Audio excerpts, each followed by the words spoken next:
how do you solve the flanking transmission issues through the floor construction if you're dealing with like music studios, music rooms, or other kinds of rooms with extreme sound insulation demands? Let's take a look at it. I'm currently working with a school, and then we have, here's an example. We have a couple of rooms which are adjacent to each other. So it's like this one with the control room here. You could have some mixing equipment here, computer screens and stuff, and loudspeakers. And then you have also perhaps a window so you can see what's going on here, and then you might have some musicians in here playing the guitar through an amp or something and creating a lot of noise. So we need like 64 decibels of sound reduction between these rooms, for instance. Now, there are many transmission paths, but one of them would be through the floor construction. Like we have a concrete plate. And one common way of solving this problem is that you create a separated plate, bottom plate here. So actually, if this is a part of a big floor plan on the bottom floor, you have to do a slice around these rooms so that the floor construction here is completely separated from the rest of the building. And then when you create the double wall construction here with two separate framing structures, let's look at it from the side. It would look something like this. So you have concrete and concrete. So this is control room, and the other one is let's call it the recording room. Could also be a practice room, for instance. And then we place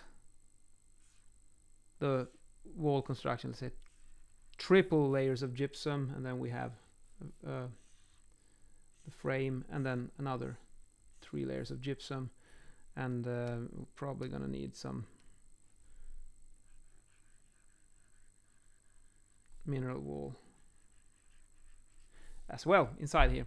So we place each side of the wall on each side of the little gap here, and that way we can significantly reduce or even perhaps completely eliminate this transmission path. So we have to be careful. But like I said, this is just one of the paths. You will have to consider all of them, because if this is a recording studio, a pair of rooms, now we have only dealt with that one, but you also need to remember, like in my case here, we have an outer wall here, so this is a facade, and that's also a critical one. And what happens here, and also through the ceiling. So remember that it's not enough to build a super effective wall. You need to consider all transmission paths and ventilation and all that stuff. Anyways, that's it for today. And in today's video, I'm wearing the blue color on the top, at least. So I've got a blue shirt, very versatile. These ones, white shirts and blue shirts, are perfect. You can use them for almost anything. And the blue is perhaps even more versatile because it's a little less formal. The white always gives a bit more formal look to it. But blue shirt, blue jacket, a pair it with a burgundy pocket square with some white grayish lines, which I pick up in the pants once again. And then there's a little bit more of the blue, dark blue, light blue, same as the jacket and the shirt. And then there's some brighter colors here as well. And I picked them up also with a belt, which is brown leather. Silver medal on the belt and on the watch. So we pick it up once again. And I would then, of course, pick the same color as the belt on my shoes, some light brown leather. See you later.